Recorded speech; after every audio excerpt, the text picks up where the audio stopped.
Hello listeners, we are your co-hosts Janine Bailey and Marie Quigley for the Empower World Coaching and Leadership Podcast. Empower World brings guests who are making a difference to the world to inspire coaches and leaders who lead with mind, heart and soul. Hello and welcome to this episode of Empower World Coaching and Leadership Podcast. My name's Marie Quigley and I'm alone in this session without my wonderful business partner, Janine Bailey. But of course, I'm not alone. I'm with a wonderful coach, Tony Adamson, a professional coach who I know from the Sheffield Coaching Exchange, a fabulous community that I discovered when I moved back to the UK almost 4 years ago. And I'll tell you a little bit about Tony in a minute, but it's a great community of coaches who are trained in all different ways, and also coaches who aren't trained. Maybe they're just interested in the field of coaching. We've got a wonderful, diverse community, and Tony and I connected. We've had a number of coffees, and we always have very interesting conversations, challenging the system of coaching, the profession. You know, I'm noticing a lot of what people are calling the profession an industry. I noticed that gets my goat going a little bit. But the purpose of this conversation is Tony and I had a wonderful conversation recently about his processing as he's been a year working in the industry on his own bat for the past year. And I thought, Tony, how about we have a conversation about your thinking around this? Because it might be really useful for coaches out there who are doing their own thinking about their practice and where they want to be. So without any more ado, Tony Adams is a professional coach who works with the voluntary and community sector managers who are feeling exhausted to help them avoid burnout so that they can get their mojo back. So Tony, welcome to the call. Good morning, Marie. Great to be here. Great to have you here, Tony. Before we go into your thinking around what you've been working on the past few weeks, say a little bit more about the work you do with those managers. Yeah. So my background, I guess, and my way into coaching, I worked in the voluntary sector for over 25 years. So I worked in the disability sector in the UK, mainly around employment and sort of advocacy type programs, so supporting disabled people into work. And that was my career. That's what I did for senior management roles in big organisations for 20 odd years. My last employer before I took voluntary redundancy, sort of this time last year, was going through some financial difficulties anyway. So I saw the opportunity to take VR. I trained as a coach within the organisation. The idea was that I think there's 8 of us who trained. We were going to be internal coaches to create that kind of coaching culture within the charity. Fast forward a number of months, there was 2 of us left. Everybody else had taken redundancy. The situation was pretty dire. And I just took the opportunity to say, okay, it's a time for a change. I'd been working a large number of years in sort of quite big jobs, draining jobs that took a lot of time, a lot of energy, a lot of resources. And I think my coaching journey, training as a coach, was a real catalyst for me to say, hang on a minute, who am I in all of this? I'd been burnt out before on more than one occasion. And when you start to think about well-being in the workplace and, the energy it takes to do those kinds of jobs, where I was doing a lot of travelling all over the UK, a lot of time working weekends, and just the demand that places on you over time. So I just got interested in the whole idea of stress, burnout, which I know is a massive issue. I sort of think of it, it's the sort of the bad back of the 21st century, isn't it? It's the kind of, it's everyone talks about burnout, and I've kind of been there, and I've been in that place where you're just on your knees, and so for me that was I feel as a coach, I can add a lot of value for people who are experiencing something similar. Because I've been there, and you add coaching into that, and the ability, the coaching skills that I've now got. I just feel there's more that needs to be done for those people who are in that place. Yeah.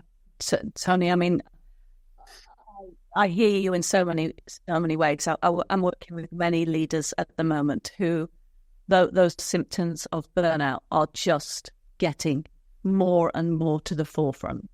Yep. And they're able to have language around it now that they didn't have in the old days. And I'm putting myself in those old days as well.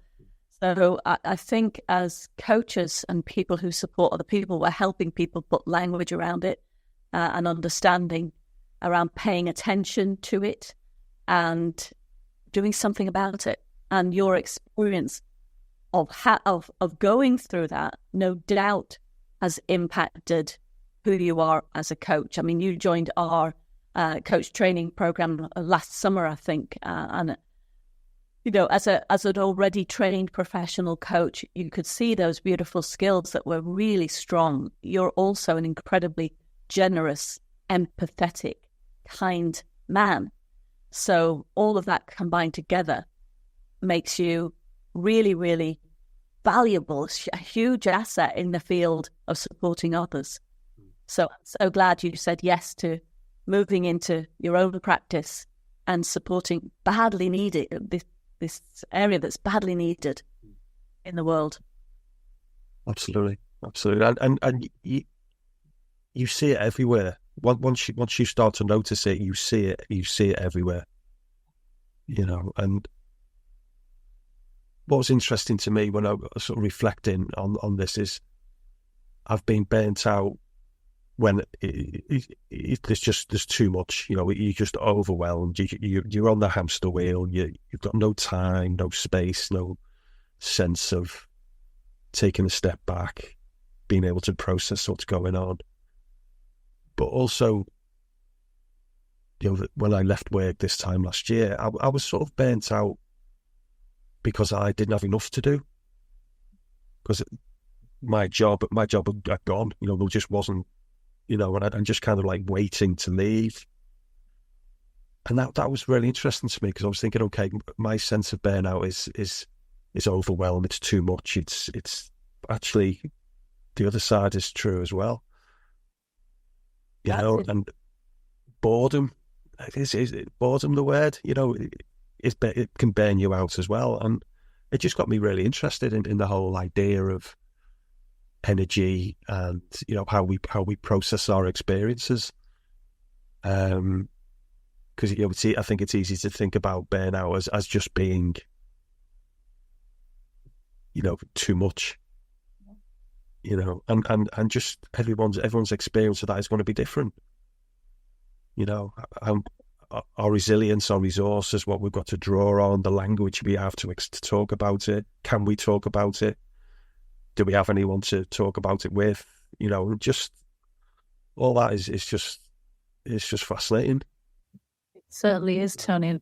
When you say that about the boredom side of burnout, it reminds me of that quote, the easy way, the initial easy way of maybe getting a job that's no stress. And sometimes that's a hard way because you aren't fulfilled. You aren't living on purpose. You aren't contributing, depending on what your values are. And I know mine is real being part of a community, contributing, making a difference. And most of the people I know who work in all industries want to be part of that. Absolutely. So that's a really interesting take on how burnout can manifest maybe in a different way than the constant moving forward and doing something different. A gentleman I know said something also about the burnout of kind of performing and never getting any feedback as to how well or not well you're doing. And that can cause burnout as well, because you're especially if you're performance driven, you're moving forward, but you're not getting any feedback to know, am I doing well or not? So you keep upping the ante and you don't know where you are. You don't know whether you're here or there, so to speak. Yeah. So that's another indicator that, our emotions are signposts to tell us when we're on track or off track often. Absolutely. When I'm working when I'm coaching, I'm working with clients, it's that idea of you don't just become burnt out. You don't wake up one day and boom, I'm burnt out. There's a process, that there's a long burnout. It's just the result of chronic stress, unmanaged. The World Health Organization only formally categorized burnout in 2019, unbelievably, and it's unmanaged chronic workplace stress. So you just got okay, what are your stress triggers? What triggers you, or what is stressful for you, and that's going to be different for everybody.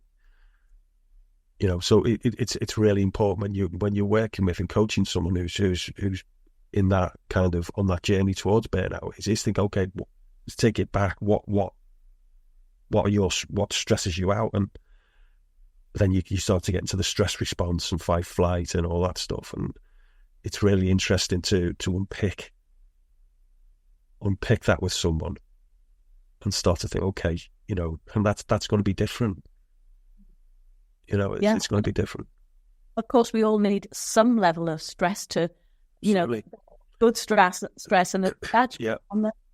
How, as you said, how we respond to stress. What are our triggers, and how do we manage it? And then how do we have the strategies to take care of ourselves when we are triggered by it? What are our compassion? Is our taking care of ourselves? Yeah. Help build that resilience. Bouncing back from something difficult is one thing, but then overcoming it and having strategies to move forward is something else. Absolutely. And I'm thinking about, one of the things that really comes out in my work with people is around boundaries. What are you saying yes and no to? Did you say yes to everything? I've been guilty of that in the past in roles where I'm already, right on the edge, and I'll go, oh yeah, I'll take that piece of work on, or I'll manage that team, or because someone's asked me to, just adding more into our already full pot, and it's burnout is the only sort of inevitable result of that. So to be able to say no, to be able to put that boundary in place and say no, actually, you can give me that piece of work, but then what are you going to take off me? Because I'm already full. Yeah, it's that putting on our own oxygen mask on in Absolutely. order to be able to do work well or to support others. And coaches can be very much in burnout of saying yes to supporting people. We are very good at giving, and actually, in my own experience and other coaches that I know in the community, the world community, there's burnout happening for people who are doing great things in the world as well. Yeah. And I think there's a sense as well, just my own take on it. I think there's a perception, there's an image of what burnout looks like. It's a nervous breakdown. It's people off work. It's a tangible. You can see it in someone, and I don't think that's true at all. I think people carry burnout with them. They just stumble on, putting on a brave face because they may be in a team where, that's expected. You can't, and then they just carry it with them, and that was my experience. I just carried it, and I got ill. On 2 or 3 occasions, I got ill. And there's a price at some point down the line with it. Well, if our mind isn't saying no, our body will eventually tell us, actually, you're going to. Absolutely. I think that's interesting what you said about this face we can put on. So, some people can think, oh, they look great, they're so happy, they're so energized, and they are for that time in front of another human being or a group of people. But when they retreat from that, the ability to regenerate themselves is not enough for the output they're giving. So that two faces that we might have where, say, we come back to our family, which is the safe place, and we can be our worst, we can be the worst we can be with the people we love most because we trust them. And the people who we love less get the best of us, and the people we love most get the worst of us, because we're trying to continue in a world that is just too overwhelming. But there's so many expectations on us to keep that smile on our face and keep that team moving forward. Yeah. And so, yeah, sorry. And we're just carrying that sense of, is this it? Is this it? Is this another 20 years or whatever it is till I retire?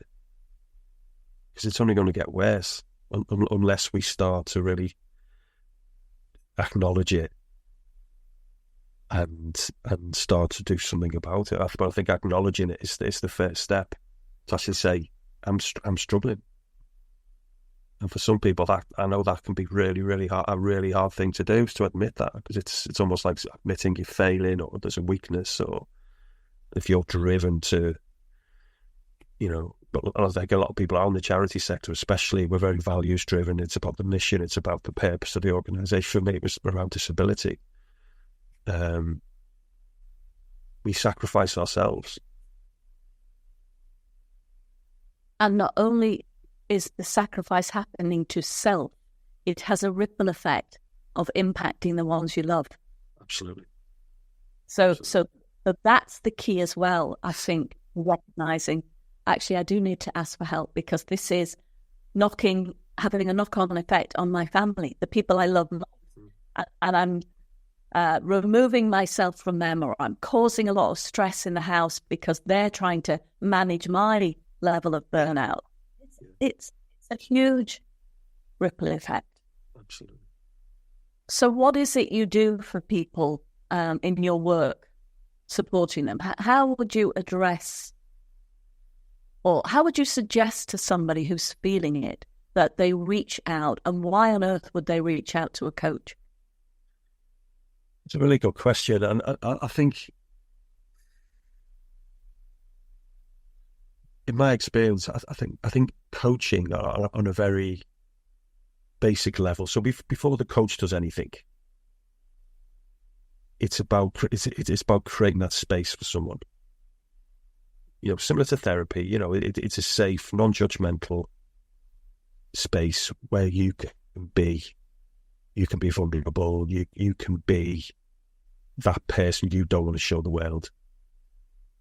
And that takes it. You've got the trust and rapport and other stuff coaches talk about. But then I think the first step, in my experience, is about actually saying or admitting to yourself sometimes, actually, there's an issue here. Something as basic as that. I'm struggling. And Tony, why would they choose to work with a coach when they're struggling rather than another helping professional? What is it that coaching adds that maybe those other professions don't offer, from your perspective, who's working with people? I think coaching, and I think the way I approach coaching is from that humanist level. It's that we believe that, well, I believe certainly that the answers you need are within. And coaching when it's done well, I think is that perfect blend of giving you the space to explore and the space to be and to acknowledge and to understand yourself on a deeper level, but also with a coach who's going to sort of hold you to account a little bit and is going to work with you and is going to support you and not guide so much, but just support you to understand what you need to do.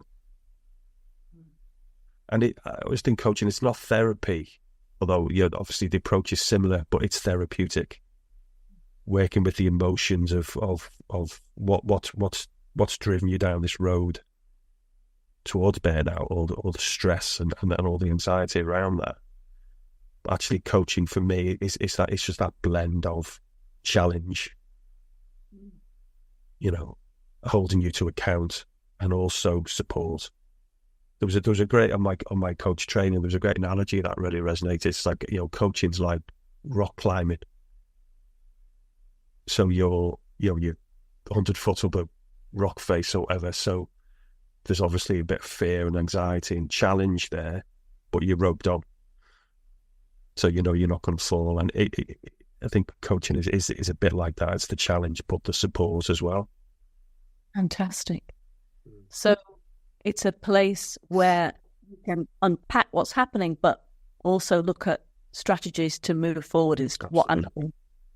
Yeah, absolutely.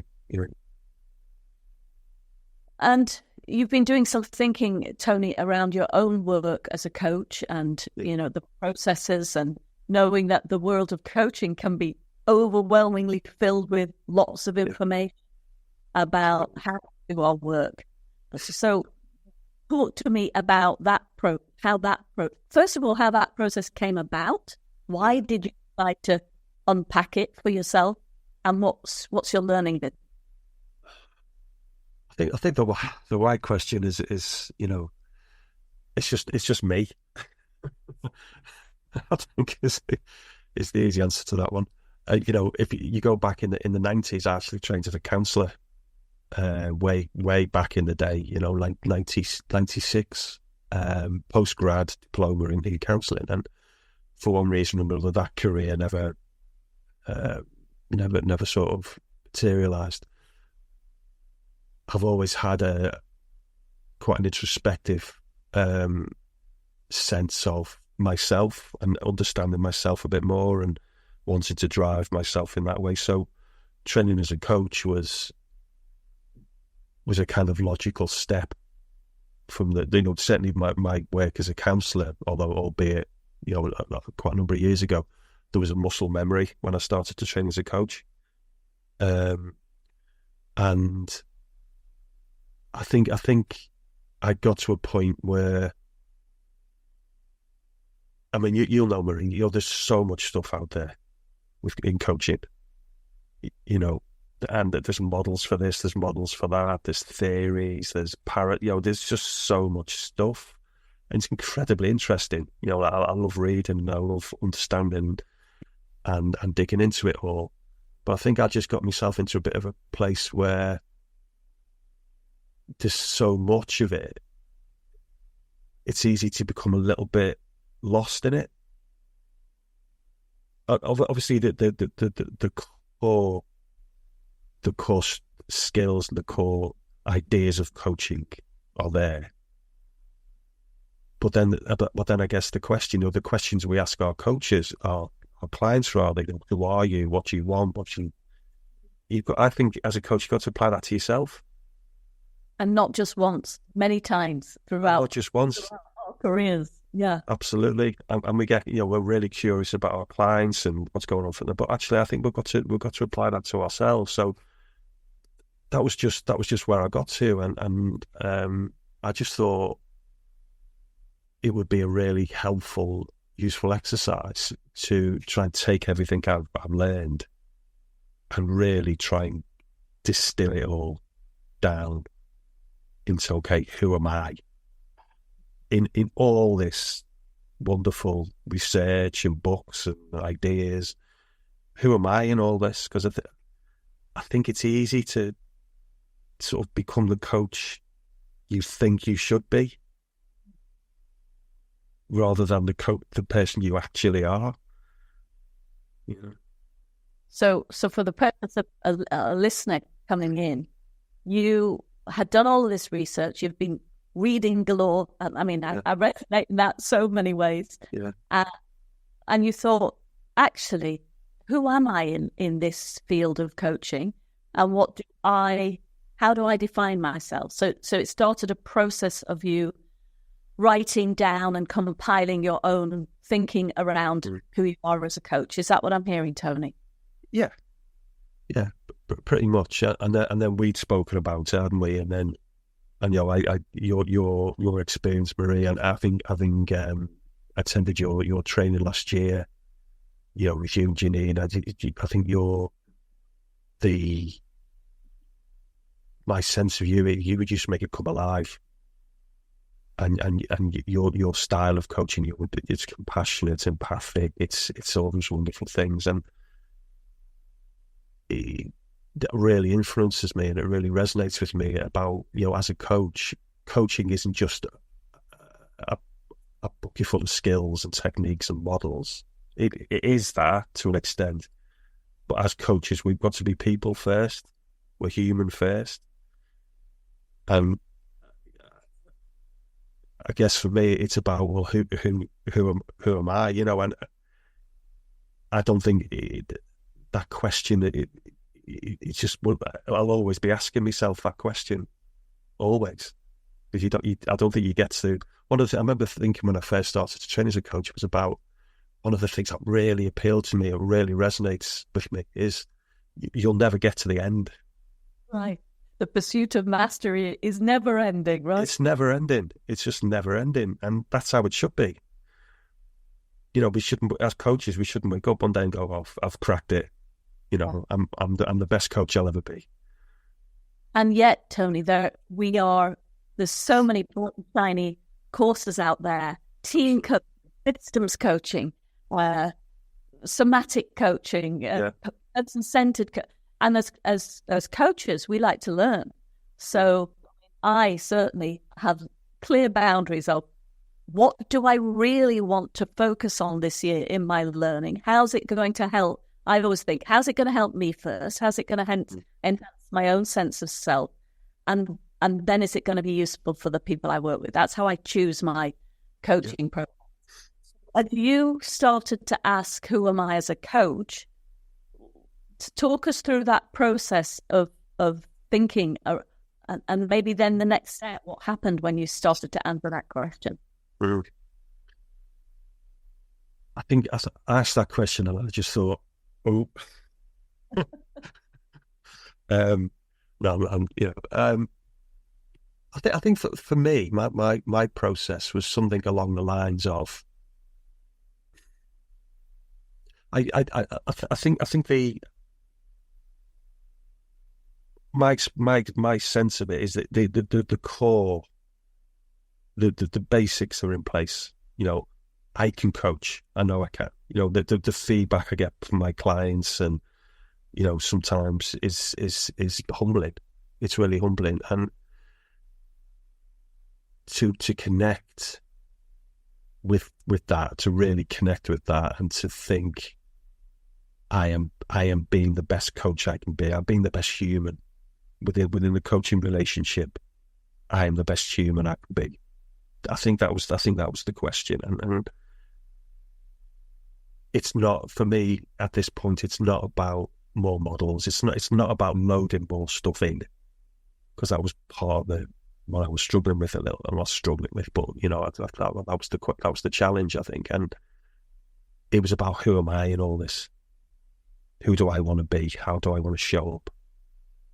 And the thing that came back, the word that came back quite a lot was something around authenticity. And I know it's a bit of an overused word and all that, but it's really important. It's really, really important that as coaches, I think we're able to be authentic, we're able to be honest, we're able to be, admit to our own. One of the things is around challenge, maybe. How do we challenge ourselves? we're very good at challenging clients, aren't we? And working with them to help them uncover, unpack what's going on for them. But how do we do that to ourselves, with us, by ourselves? I know we've got supervision and stuff like that, but yeah, I think it's really important for me just to be able to answer that question. And it's not an easy process, I don't think. It's easy just to get into the models and just think, oh, I'm coaching, I'm doing this, I'm doing that, I'm doing the other. On a deeper level, to do that work, I think is just really, really important. One of the things when we were having coffee the other day, Tony, we talked about the fact that, when Janine and I train coaches, we say, okay, here's some philosophies and models, and now it's time to forget them. Yeah. And it's time to be yourself, fully yourself with the other person. So, and that's hard. That's sometimes kind of a bit scary for a coach who's new to the coaching field to think, what do you mean I've got to forget this model? How am I going to do? Why on earth do I learn it first in order to forget it? Yeah. But learning it is like the scaffolding to help us structure. And then when it's in our bones, we can dance and play and move around and bring in our own selves in a much deeper way. But I don't think we can do that unless we do the work on ourselves first, which is what you're talking about, from what I understand. Yeah, completely. And I think it's a shift, isn't it, that coaches make? I remember somebody said, one of the trainers on my course, at the end of the course, we'd all graduated and passed and that, and she said, she trained sort of, 15 years ago or something. She said, her trainer said that. I said, well done for passing. Now forget everything we've taught you and go out and just coach. Yeah. And I remember thinking at that time, what does that even mean? I think I'm starting to really understand what that means. It's and you go back to what I said earlier, as coaches, we're people first. Yes, all the skills and the techniques and all that's wonderful, but actually, who are we in amongst all that? If we could just turn up with a model and go, I'm just going to apply this model to you. It's for me, that just doesn't, that's just not good enough. And that speaks to me a lot about your values. So when you say just doing the modeling not good enough, what does that even mean, Tony, to you? Well, values is an interesting one, isn't it? What that means to me is, I'm not being the best coach I can be. And if you are being the best coach you can be, yeah, what's different about the experience of working with you when you're honouring your authenticity and the other values? Yeah. I think it's about the quality of the relationship. Okay. As that sort of coach-client relationship, which we know is so important.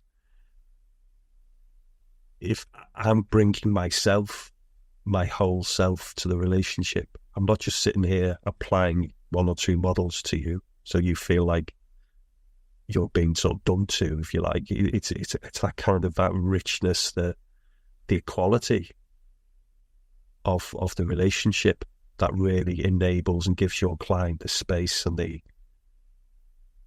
permission's the wrong word, but the ability to explore, to go into, to work on themselves, to be open, to be vulnerable, all those things. If I'm doing this, if I'm modelling that and I'm doing the same thing. Love that. Values is important, isn't it? One of my values is humble. Right. I go into a coaching session, the way I think of it, as I leave my ego at the door. It's not about me. And being humble in that way, that you're there, I'm there in your service. Yes, I manage the coaching process, but actually it's not about me. How do I get out the way to enable you as the client? That's an interesting one, isn't it? Because you come straight off coach training, you want to help people. We say stop helping people, start supporting people, a bit like your analogy of rock climbing, be the rope that supports the person. And the coach has often been taught, I've got to get the client somewhere. I've got to get results. So actually, it's hard to leave ego out for some coaches, especially new coaches, because they think, I am responsible for getting the client somewhere. So how do you manage that humble value, leaving your ego outside of the room and being with the client, yet giving, let's say, return on investment for the client? How do you do that? I think that's a difficult one to answer. I'm not sure, actually. I think it's a feeling. I think it's something about, and it's the same thing as, coaching isn't just the application of techniques and models. It's about building a relationship. It's building trust. It's building rapport. And that's something you feel. It's hard to. It's easy to say, build a trusting relationship. You can write that down, and you can think about that. But actually, to experience that in the moment, in a coaching conversation, it goes back to that idea of coaching is sort of magical. Yeah. There's something else within that conversation. Yeah.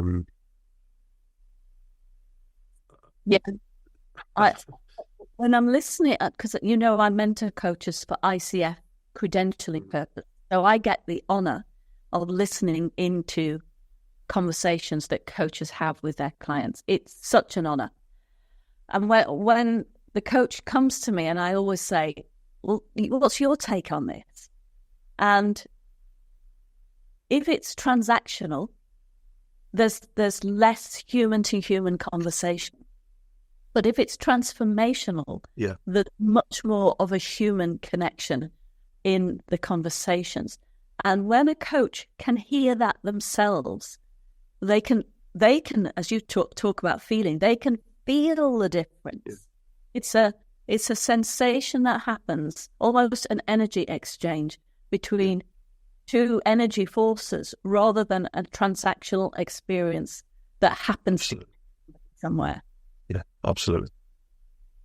Yeah, it's energy, it's feeling, there's something else going on within the relationship. And how do you articulate that? I was thinking coaching is, when people say to me, what do you do? I say, I'm a coach. Well, what's that? I mean, fundamentally, coaching is just a conversation between two people. When you really, really boil it down, but that can be so rich. It can be so full of meaning, so full of challenge, so full of support. It goes down rabbit holes. Things emerge that you weren't possibly thinking would emerge. And it can be such a rich, such a life affirming thing. Yeah. When it's transformational, because it's on that much deeper personal level. About values, about meaning, about purpose, about the why of not just the what. And it sounds like, Tony, that the question you've been asking yourself, because you sent me a beautiful written reflection of your learnings that you've been thinking about over the past few weeks. You are doing your internal work when you're thinking about this. This isn't about, do I do that program or that program? This is looking at Tony as the human behind the coach and exploring what matters to you. And that's a great way of, there are marketers that say find your niche, but when you can speak from a really true voice inside yourself, because you know yourself, then I think that's what allows other people to come to you to get your professional support, because you're speaking an honest language. You're not speaking a coach language or a model language. You're speaking to another human being through all of your interactions. Yeah, absolutely. It's that thing about human first. So what did you discover then? So you asked that question. I can see from the notes that you went through lots of models that you'd learned. You looked at your own values. You'd looked at what was going on underneath the iceberg. What was the conclusion for you? I think for me, we've talked about the idea of transformational coaching. For me, that is where I start. That deeper level work, that sort of really understanding the meaning, the purpose, the value, all that. That's what I'm drawn to, just instinctively. Okay. That's not to say sometimes you're working with someone and it's a bit more transactional, it's a bit more developmental or performance-based. That's absolutely fine, because it's about what that client needs. If I was to say, right, we're going to do all this transformational work, and they say, well, actually, I don't need that, you think, well, that's my agenda then, isn't it? Obviously, it's working and negotiating and contracting with the client for what they need. But my experience is something like there's always that deeper question for and if you enable, if you support the client to explore some of that stuff, the other stuff will take care of itself almost. And I love what you say about the contracting part of it, because in order to do, I think, in my experience, in order to do the deep transformational work, the practical application of effective contracting needs to happen. Need to be transparent. Share with your client how things are going to work. What they'd like to do, what they don't like to do, what will happen if you upset them. What happens if you ask them a question that they don't want to go into? How are they going to partner with you to agree their own boundaries around this thing that we like to do? Absolutely. So, yeah, that's a really essential part of transformational coaching for me, is that contracting part. And contracting for me, it doesn't stop. Contracting isn't just something you do at the top of the session. How are we going to work today? Yes. You're constantly contracting as you work through. Contracting is the work of the session. Absolutely, yeah. I often say contracting is the work. Janine and I talk about it is the work. And if you forget about that, then there's a whole kind of foundation that's not there, that's going to allow the house to collapse as you go through the program. Yeah, and there's that great model, isn't there? There was a David Rock, the scarf model, and it's about safety, it's about security, it's about feeling within the session that you're in a safe, comfortable, supportive place.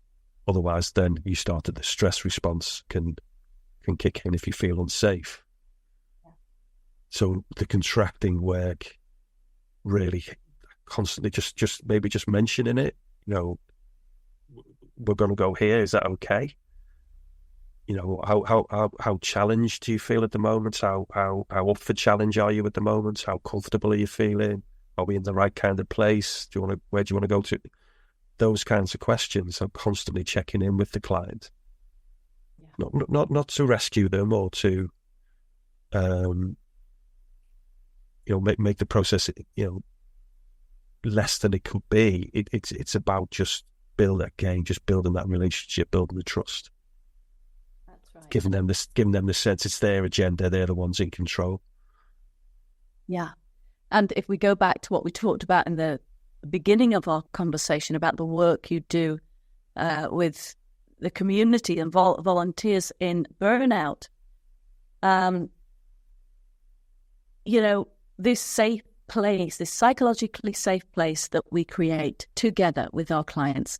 One of my clients described it I'm paraphrasing here, but every session being stepping out of this hectic life where you feel lost and there's a challenge going on, into this safe zone. But the challenge is done in a way that is nurturing and supportive, so that you can resource yourself in a different way through the challenges that you're facing.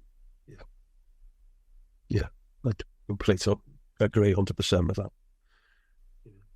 Tony, we're coming to the end of our time together on this podcast. I know we're going to meet and have amazing coaching conversations about coaching, about life. If you would like to leave our listeners with any thought, what would it be?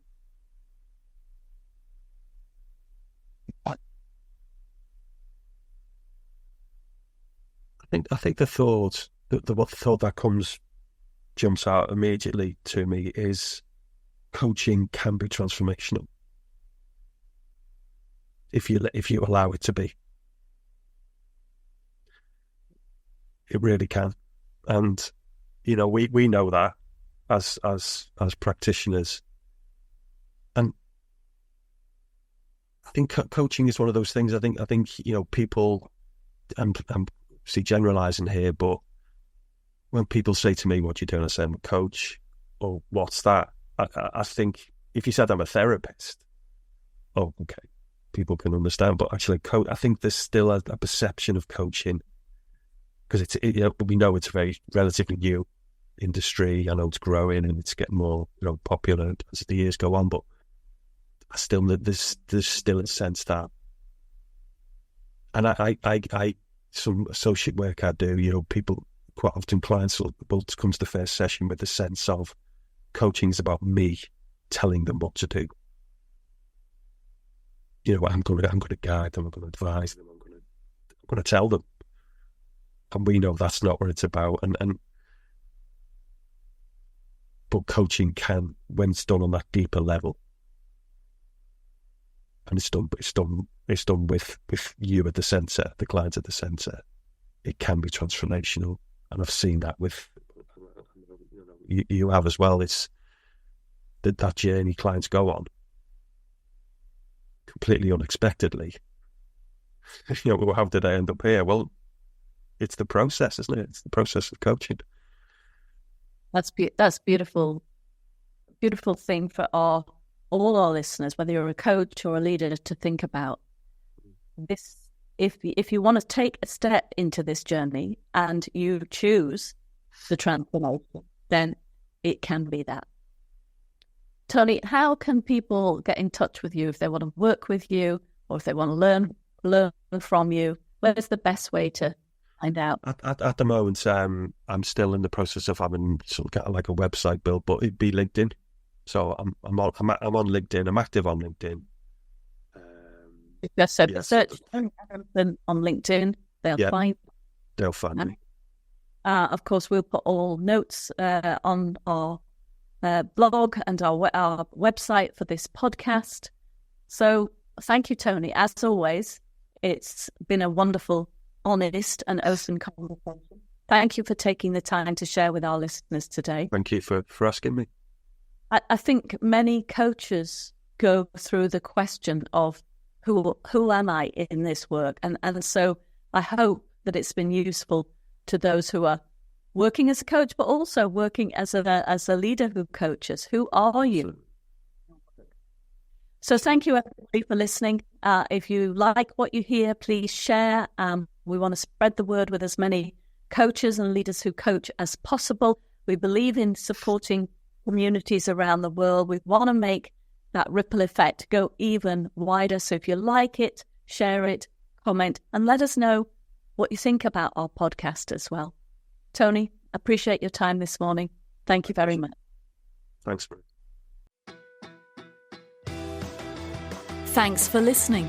You can find out more about us on our website, www.empower-world.com, and on our social media networks, Facebook, LinkedIn, Twitter, Instagram, and YouTube. Be empowered.